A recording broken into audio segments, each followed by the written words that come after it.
You know that I was not. That was a joke. That was a joke. I don't want wasn't- you to feel aggressed. No, there was You no consent to nothing me on my. apologizing to you. No, this is good.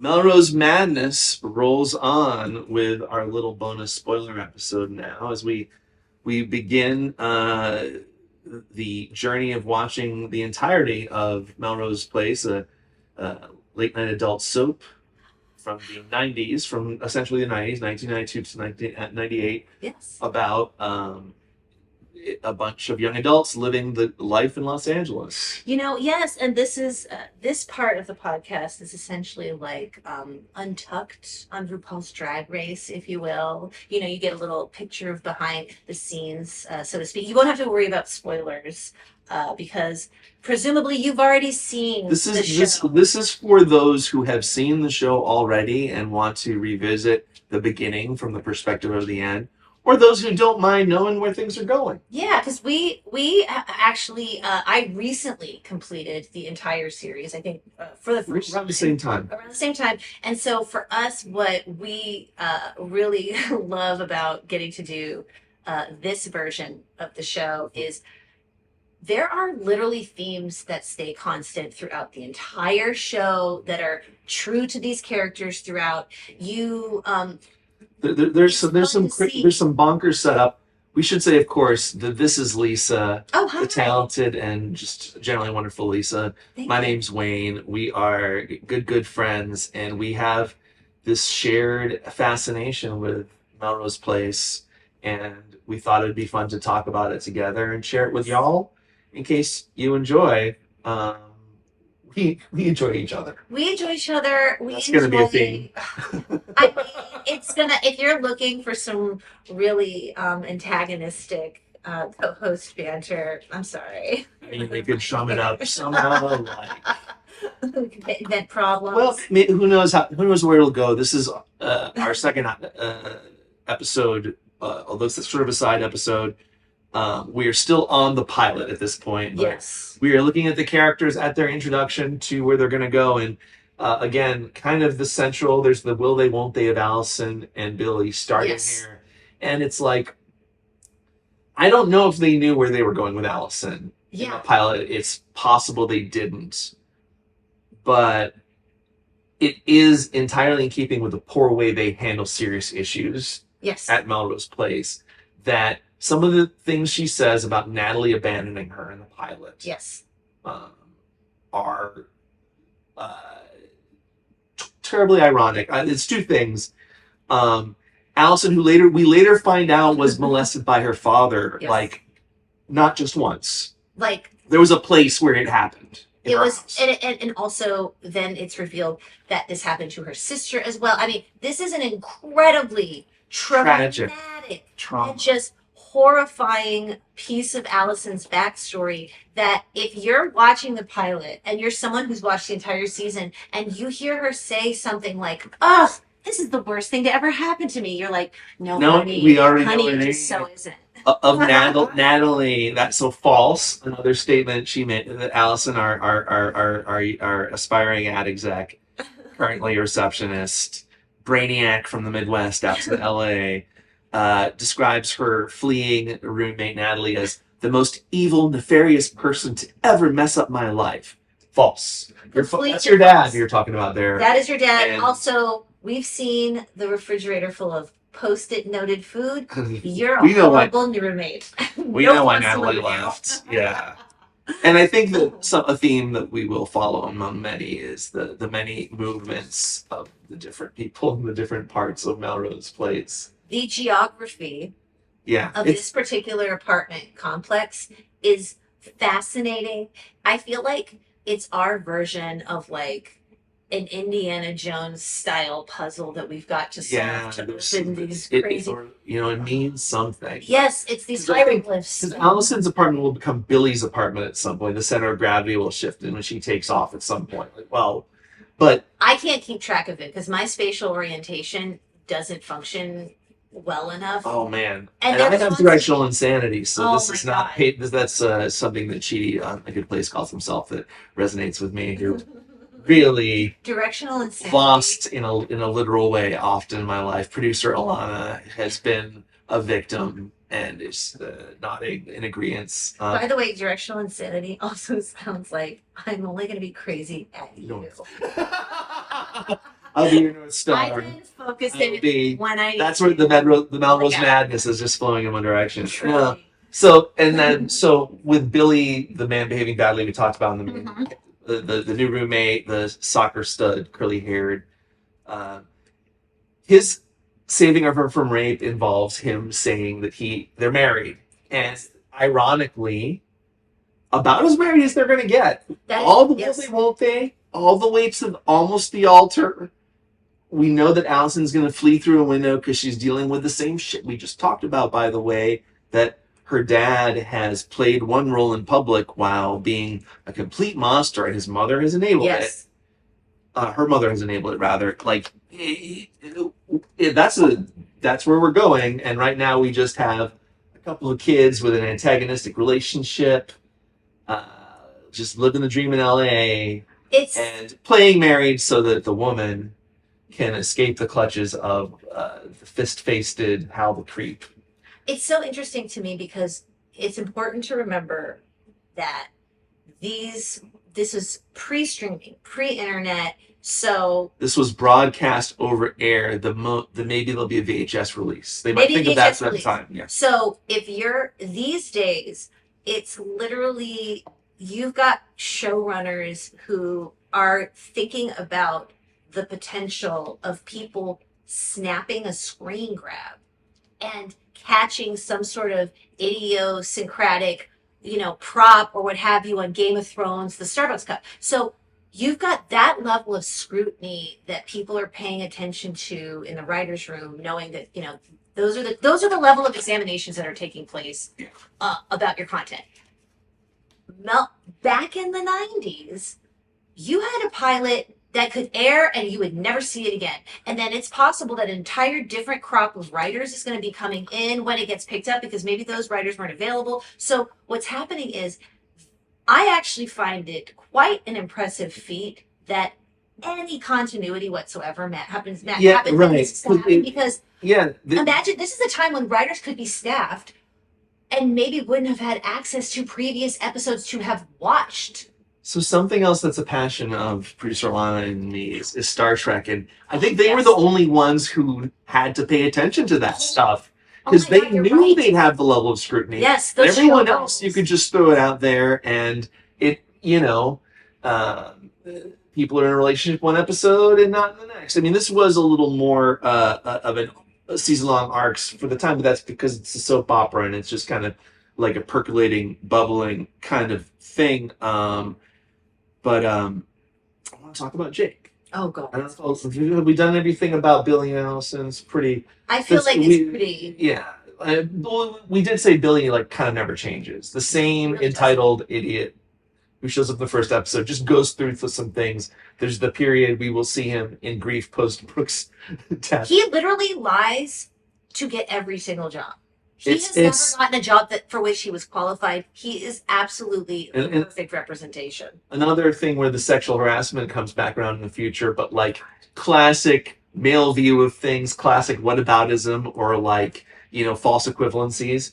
Billy has a false resume in the future saying that he's from Columbia Journalism School, I think it was, and a woman hires him, and then she comes on to him. Yes.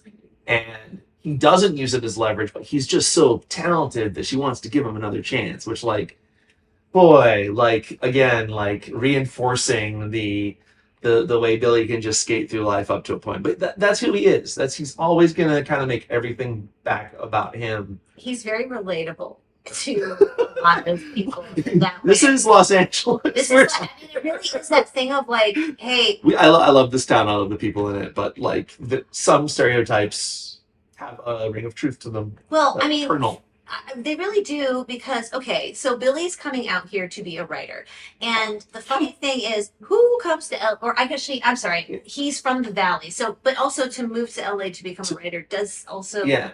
Well, moving over the hill. Moving over the hill is about him wanting to get laid, though. He's pretty explicit. That's what he's telling Allison when he's meeting her. Oh, yeah. Like, I can't be happy. I can't fuck like I want to at mom and dad's place in the Val. So I'm moving over the hill. I think it can't be understated that they are walking distance from shooters, which I think is a real center of opportunity. Oh. I don't know if we even talked about how Jake took the minor on the date to the place walking distance from his apartment. But I mean, you couldn't be lazier.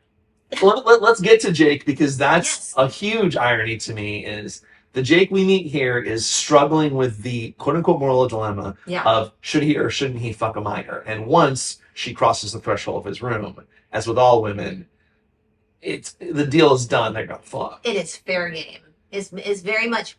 It is really playing into this idea that, hey, sometimes emotion just takes over, and it's like it's the werewolf concept of, hey, if there's a full moon, I can't be held responsible. You knew what you were signing up for. Yeah. Just look at the way you dressed. Hey, from a shirtless man. So, but where's Jake gonna go? On our viewing, I nicknamed him Captain Melrose after a while, because he was. It's an archetype we're going to see on the show, and he's really the first. He's the moral compass of that facility. There are moments where he strays, and we can talk about being in or out of character, but he becomes the guy where, in the future, Sydney knows she can manipulate him to come to a certain place just by saying, "Oh, I'm a little woman in a dismayingly rough area, but don't worry about me." Just knowing that he's going to drop what he's doing to go to the rescue, which we could talk about what's wrong with that thing, but it's a far cry from the man who can't let the 16 or 17-year-old girl walk away from him. See, I would argue, I have never seen Jake as the moral compass. I've seen contention now, guys. Hey, all rounds. So tell never the way. Did you know that I was not? That was a joke. That was a joke. I don't want you to feel aggressed. No, there was nothing. I'm apologizing to you. No, this is good. Okay, great. Well, I would say that for me, I think that Jake knows he's the leading man, so he just does leading man moves. I would argue that the moral compass is Matt. Matt gets caught up in bullshit that is he constantly gets. He knows the right. He always knows the right thing, but he's weak. Is what I would say. Yeah. Well, Matt's problem is yes, exactly. He is a people pleaser. Like, he will not stop. He throws himself on grenades. So to me, moral compasses have been Matt, Joe, and then Megan took over and held on to it through the end. These are people Megan, they are, to me, they're moral compasses in the sense that they are the innocents. They really do consistently act out of wanting to do the right thing. However, they constantly invest emotionally in the wrong people. Jake just does what he thinks people thinks he should do. Yeah, okay. I think that you're getting something really, really deep and kind of philosophical, that these people that you could delineate as moral compasses, part of their problem is that they can see the good and the bad. Constantly. And then, well, we will talk about a lot, I think, how this show has a lot of schemers and a lot of people whose primary problem is poor judgment. Yes, and the moral compasses often suffer from the poor judgment, where it's like they see the competing good in the clear wrong decision, and then we'll make the bad judgment. But we're talking at a very high level there. But right now we have a handsomest man on earth. Yes. Who's gonna try not to fuck a teen. Yes. And he will become someone who has a kind of righteousness, however we locate its sort of origin, and whether it is the highest good. Well, he definitely sees himself as like Captain Melrose. But it is almost like Sandy's thing. Then he's playing a role. He's playing the role of Captain Melrose. Completely. Jake is playing. Okay, I like that. To me. Rhonda and Sandy will be short-lived. We go into this knowing this. Rhonda being very, as we did talk about in the main episode, Rhonda, our only Black cast member, very talented Vanessa Williams, who's going to be underused for the short duration, and her arc will be summed up in that one moment where she says, I think to Matt, I don't know if I'm ever going to find the right person. That is a she's on that hunt through the towel sniffer, and and it will take her out of the facility because she will find the rich man who's so crazy about her so instantly that he will pluck her away. But she is our first spy, which like the vision of someone looking through the horizontal blinds is iconic to Melrose Place, and she's the first. She's the first, and it's usually a woman. It's usually a woman who's looking and lurking. I mean, you do get a lot of guys lurking through blinds, but the funny thing is actually, okay, I don't know why I think this is important, but in Melrose Place, the person lurking through the blinds is usually a woman. But if it's another building where the women are, it's usually a man looking in, I think, somewhere else. Because if I remember correctly, I feel like men leave the complex to go spy on the women, but women spy from inside the complex. Is this right? We're gonna take account because Amanda looking in on Peter though when he's being Serena, like and he Taylor. stares right at her. Yeah, that was gross. Amanda's outside. Amanda's outside. And he's inside with Serena. Yes. Did he invite her over to catch him doing that? I think that was after Craig, and she was going to apologize to him. Like and he was doing a revenge fuck for a fuck that never happened. Did he set it up for her to have to walk into that? Or was she spying on him? No, she kind of happened upon it, but then he like turned it into a creepy. So for our first time listeners who aren't afraid of spoilers, you're getting some real deep cuts for stuff that's going to come with characters we ain't met yet. But you'll see you're going to see this is an endemic of the way the show will take that turn from kind of wackier and lighthearted to hardcore soap, really sexy. Everyone's after a while you don't see friendships on this place the way that Rhonda and Matt are close friends, and you had a really good reading that I think is worth sharing with the viewers. Pardon me, my sort of academic speak.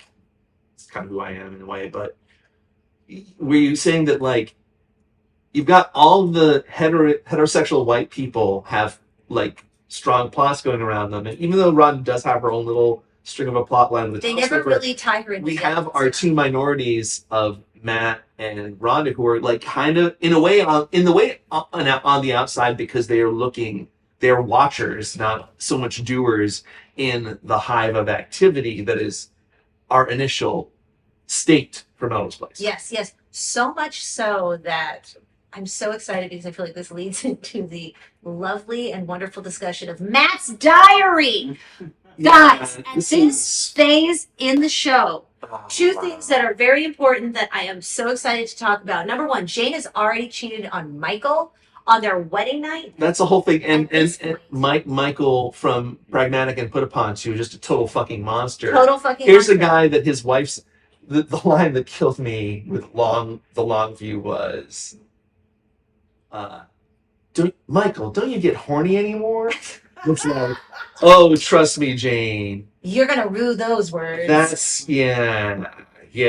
But so I don't forget the thing we were saying right before. Oh shoot, what were we talking about right before? Matt's diary. Thank you. Matt's diary. Crazy retcon for the future. So you had crazy, wild. But you point out at that point now. I hadn't known about Matt's diary prior to this viewing. As a young person, you didn't get all the way through, and like it was harder to do. Remembered because it was just on TV, and you had to be in the place to watch it at the time, or you were a super fan getting the VHSs. As a side note for the '90s, I'm just going to throw this in. I can recall for fun going to the film library at the college I went to. I went to USC, but not for film school, and. Going to the film library to watch something on the Doors by Oliver Stone on Laserdisc. Yes, that was the preferred format at the time. A nice shiny 12-inch you had to flip halfway through the movie. So like a big old consider that to like it's just everything's in the goddamn cloud. Thus my MP3 joke. I might be stuck at a level of technological development that is earlier than this. But so Matt, we find out much later. So now that I am very excited to track in my head moments where allegedly people are having coffee conversations with Matt, and he's going off screen. By the way, you never see him talk to Amanda, but there's like a lot of secrets about Peter that Matt just like somehow got out of her. I would watch the entire show of Matt collecting this information, because when was he getting one of the spoileriest of spoilers is it's going to turn out that Amanda, whom we haven't met yet, but Melrose veterans will know, she becomes the center of the show, the most special guest star of all time, Heather Locklear as power exec, Amanda Woodward, and a bunch of other names because of all the marriages. Oh God, yes. I did the thing where I lost it. Oh, don't worry. We were talking about Amanda. Producer Ilana. Well, Amanda's big secret. Oh, and Matt. Yes. She participated in a accidental death come murder as a teen, as a deceptively old looking teen. Also, after her arrival, we need to start noticing that apparently she went to San Francisco once a month for 15 years to visit her friend who's took the rap for what it turns out was a full-on murder, because it involves pushing a guy who kind of deserved it, pardon me, because he was seemed to be a rapist.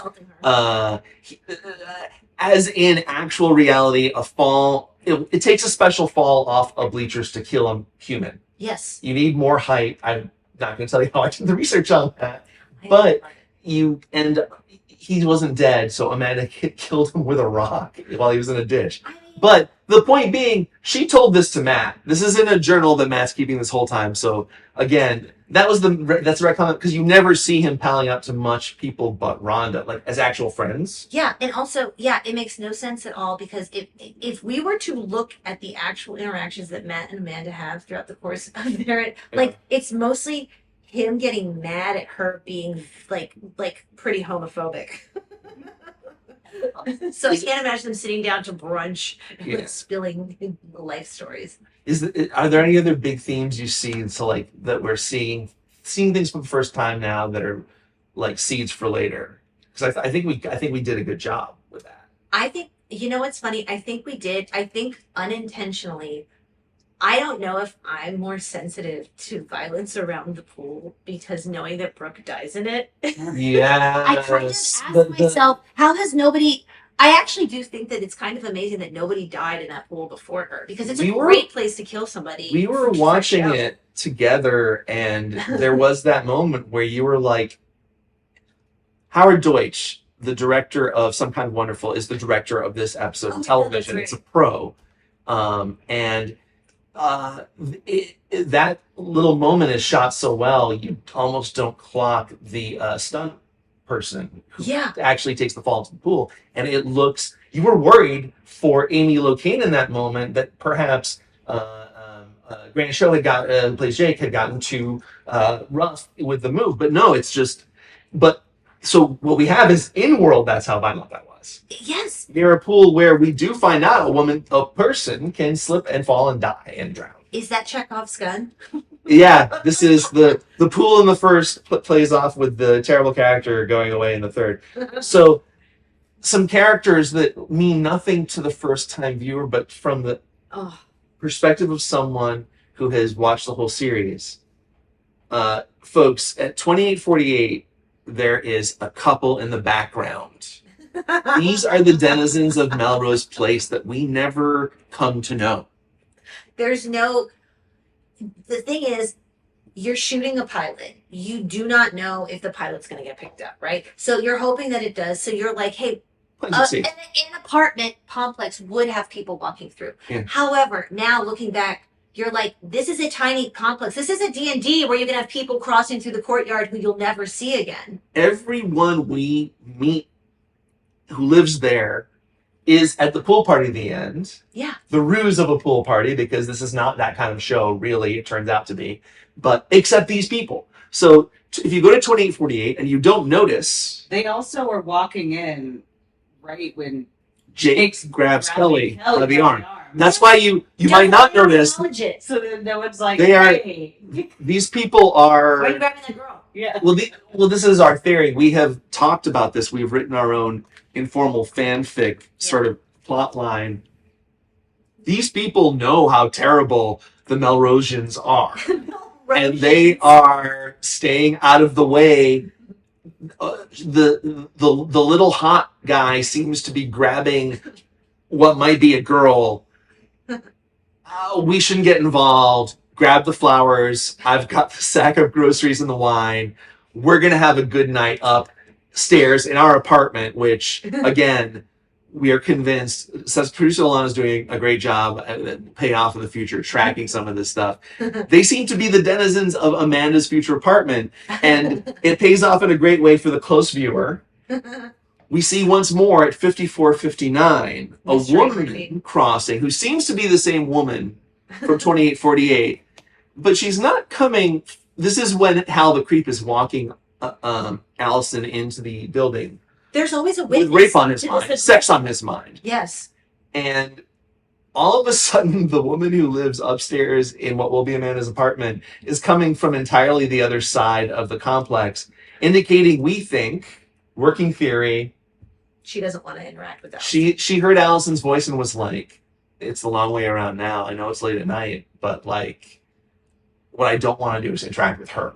I feel like these extras that we're spotting in this pilot represent my experience of living in an apartment.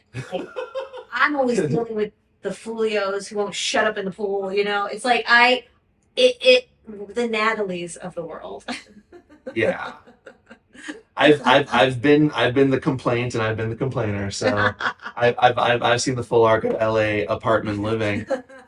So that's something important, and I think that's all of it. So I think that might be it. We just, what we want to leave you with each time that we take this long lensed view at what is the Fantasia, the yes. televisual universe that is Melrose Place, that Matt is writing all of this down.